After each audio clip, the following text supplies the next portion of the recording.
जीवन में आग को बढ़िया अनेक समस्या को सामना करने को पड़ता है।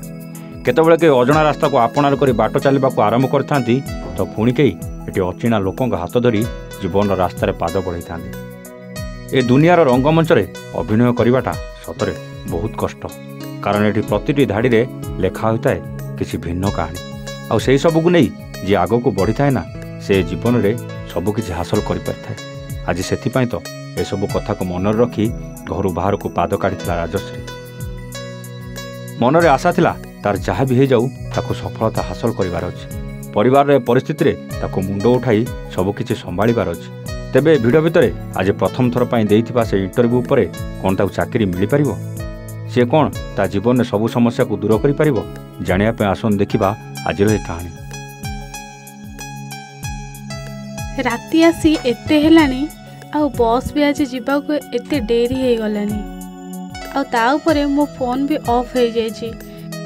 केमिति जे कौन करी से कथा मु जमारू भी बुझी पारुनी। हे भगवान जहाँ भी हो जाऊ ना पछे मते टिके नहीं घरे पहुँचे दियो। घरे माँ भी केते व्यस्त हो पड़ुथिबो, कौन जे करी किछि भी बुझी पारुनी। एते डेरी हेलानी झीटा कुआड़े गला के जानी किछि भी बुझा पड़ुनी और ता फोनटा भी कौन हैला के जानी सेते बेलू कॉल लगाउछि जे खाली बंद बोली कहूछि।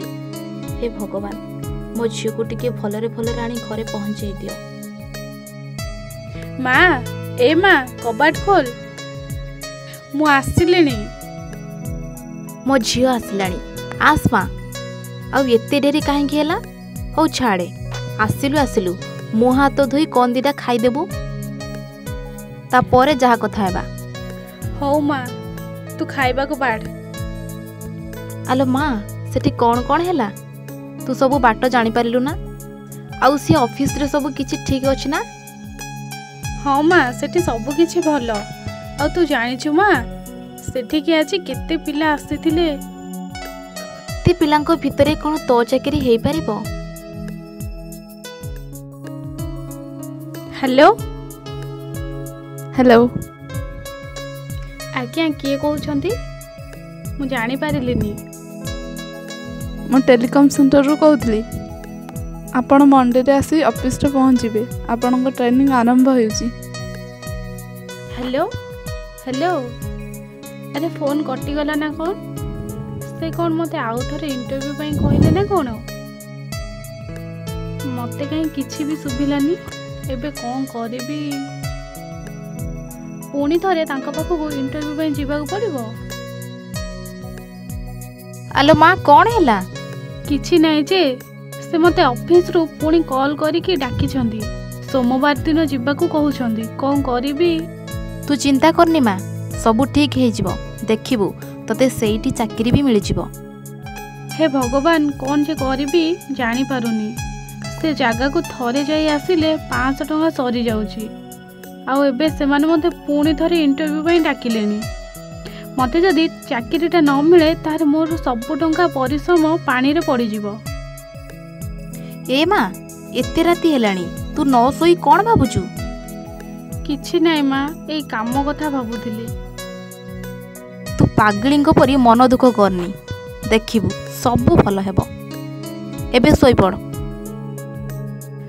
माँ सिना मते बुझे कि सोइबा को कहीदेला हेले मो मन काहे के जानी बुझुनी। जदि से माने मते चाकरी न देले ताले कौन करिबी। केबे केबे जीवन आमठारु एमिति परीक्षा नहीं थाए जहाँ आमको अनेक समय तलू पकाई दे थाए। आउ केतेबेले से परीक्षा आमको नहीं सफलतार शीर्ष में पहुँचाई दे थाए। आज सेमिति ए जीवन लड़ई रे पाद थापी आग को बढ़ी से कौन फुलटे मनर तार गोटे विश्वास से जहाँ भी हो जाऊ ना कहीं ताकू एबे से चाकरीर आवश्यकता अच्छे। अन्यपटे परिवार रे अवस्था रे बारंबार टंका नहीं एत दूर जीवा ताकू जेमि द्वंद्व भीतर को टाणी नहीं। आज ता मनरे केवल गोटे प्रश्न से जगार ताकू चाकरी मिलिबो तो ना ताकू निराश होई घर को फेरबा को पड़िबो। गोटे गरीब कुड़िया साग पखाड़ खाई दिन काटुवा से झील भुवनेश्वर परी सहर कौन निज पाई नुआ परिचय खोजी पारिबो? जानिबा पाई अपेक्षा करंतु आमर आउ एक नुआ अध्याय को आमे आसिबु ठीक एई समय और आपनक पाई नहीं आसिबु राजश्री जीवन किछि अकुहा कथा।